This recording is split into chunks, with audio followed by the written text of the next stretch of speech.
Hello everyone, and welcome to day 15 of Nanowrimo.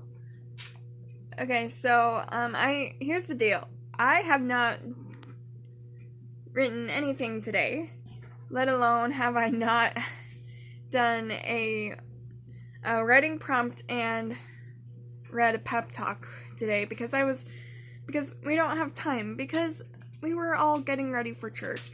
So, I'm gonna do that now, and someone from New Mexico is hosting a writing sprint on the Nano channel, and it's gonna be streaming in 20 minutes. So while I'm preparing, I'm gonna do a writing prompt and read a pep talk.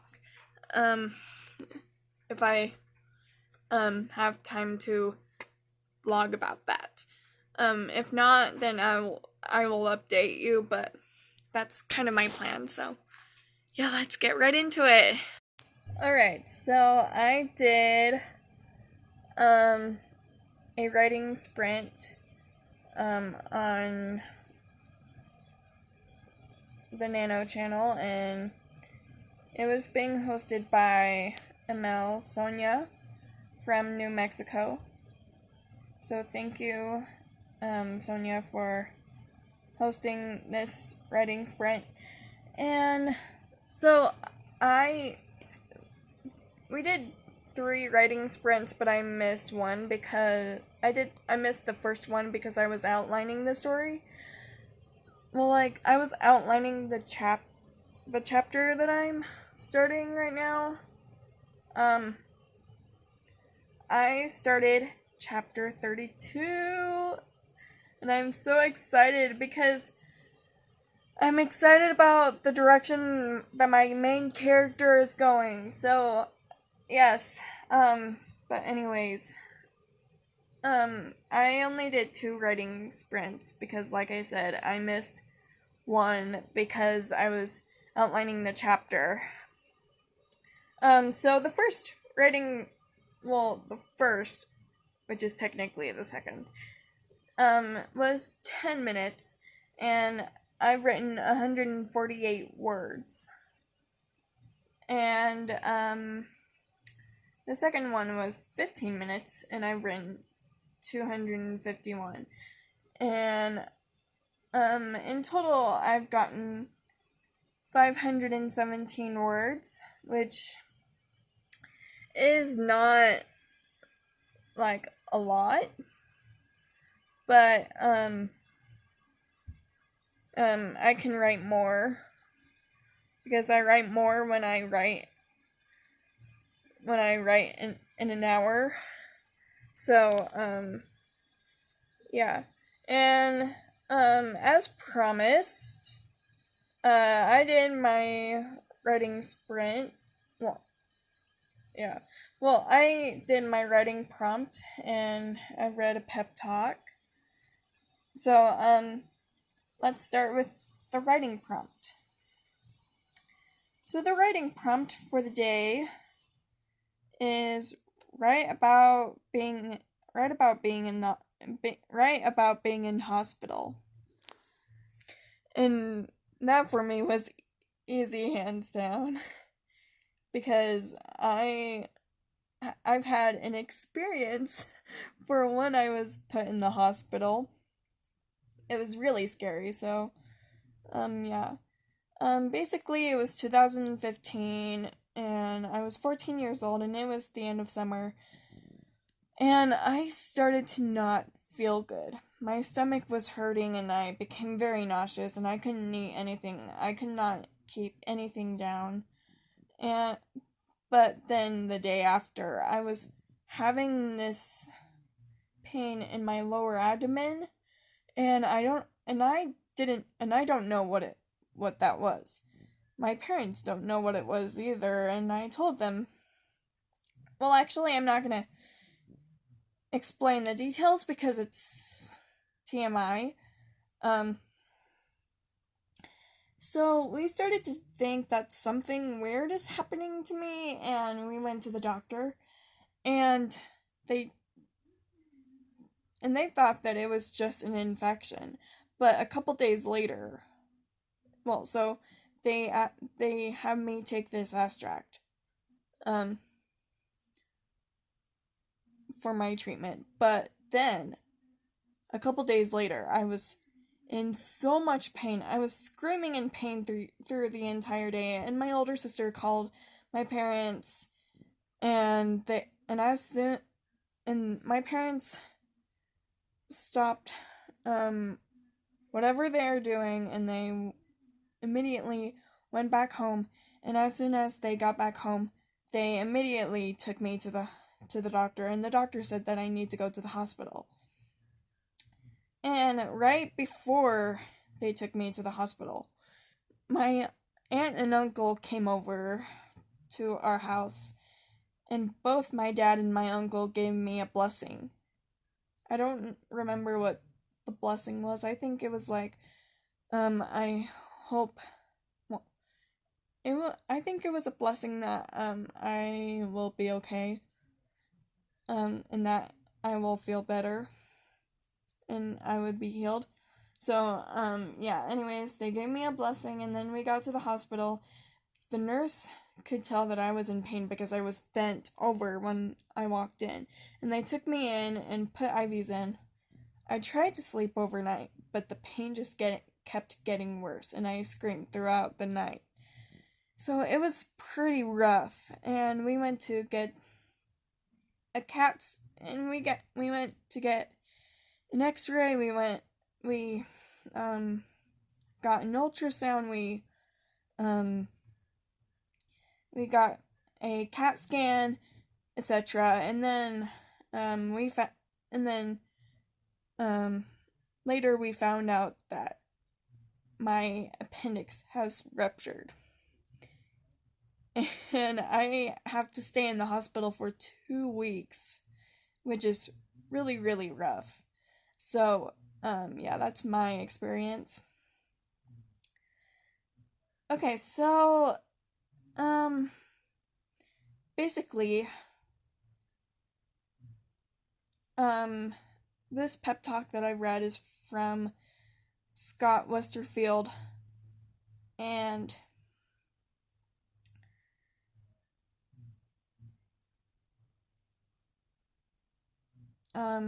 he talks about making our world more complicated, and sticking some complications in the story, and how we could stick to our grown-up ecology, I guess, instead of like getting caught up in our childhood ecology. So basically what that means, so a childhood ecology is like, when you were a child and you've read books about jobs, and they're like teachers, police officers, firefighters, doctors, a guy who sells ice cream, etc. But then there's a grown-up ecology, where if you are reading about jobs, there's a lot more careers and jobs than you've ever learned in your childhood. And also, another example, like, let's say in your childhood, you've read a book about animals, and you've read about cats, dogs, cows, chickens, blah blah blah blah, and then in the grown-up ecology, we learn that there are more species than we've ever learned in our childhood. Does that make sense? Because, like, as a child, we think that everything is simple. But as we grow up, we kind of see that our world has become complex. So, yeah, that's what Scott Westerfield wrote in his letter. And this is what he said in the letter. Sometimes getting to the end of a novel simply takes remembering that the world is more complicated than we know, and then sticking some of those complications into the story. So, yeah, it's kind of important to remember that the real world is complicated, and like if we're to write a novel about uh, a real life contemporary story, well, I mean, if we're to write a realistic contemporary story, we have to see the world differently. We have to see how complicated the world is, and we need to stick some of those complications in the story. So yeah, that's basically what he's saying there. So I'm gonna take a 30-minute break, and then I'm gonna write some more, and hopefully I will get to 1,000, possibly. But yeah, that's where I'm at right now. So yeah. All right. So here's my update for you guys. I started writing at 4, and now it's 5. So I've been writing for an hour, and my total word count for the day is 1,404. That's pretty good. I will say, that's pretty good. And I'm getting close to the goal. So, if I could write, if I could take another break, well, obviously I can, but I could take another break, and then if I could write 1 hour, and if I can write 263 more words, because I did the math and that's how many words that I need to get in order to reach my nano goal, that would be amazing. So yeah, that's where I'm at right now. I'm going to take a break, and then I will get back to writing. Oh, I'm so happy, guys. I'm so happy. I'm so happy to be where I'm at. Alright, I started writing at 9:35, and it is 10:05, so I've written for an hour, and I've written past 200. I actually wrote 397 words in a half hour, and what I've written in my total word count is my total count was 1,801, and in total, I've got 27,953. Okay, let's go update Nanowrimo. Alright, guys, so this is my progress. This is what it looks like. I'm doing really good. And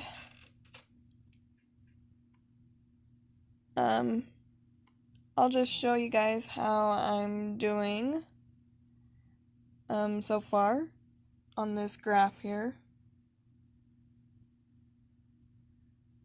So, as you can see, the first week was a freaking struggle. But as week 2 comes in week 3, since it's the third week of NaNoWriMo, like, see how look at how many words I've written. Like, I'm doing so good. I made such great progress. So, yeah, that's all that I wanted to say. So, yeah, that's my Nanowrimo update for you guys. And that concludes my day 15 vlog of Nanowrimo, and I hope you guys enjoy it. If you do, give it a thumbs up and let me know how you guys are doing, and make sure you subscribe and hit the bell so that you guys don't miss anything. And yeah, I hope you guys enjoyed this video. Remember to stay happy, stay safe, and stay cool. And I'm off to the moon, and I will be back soon.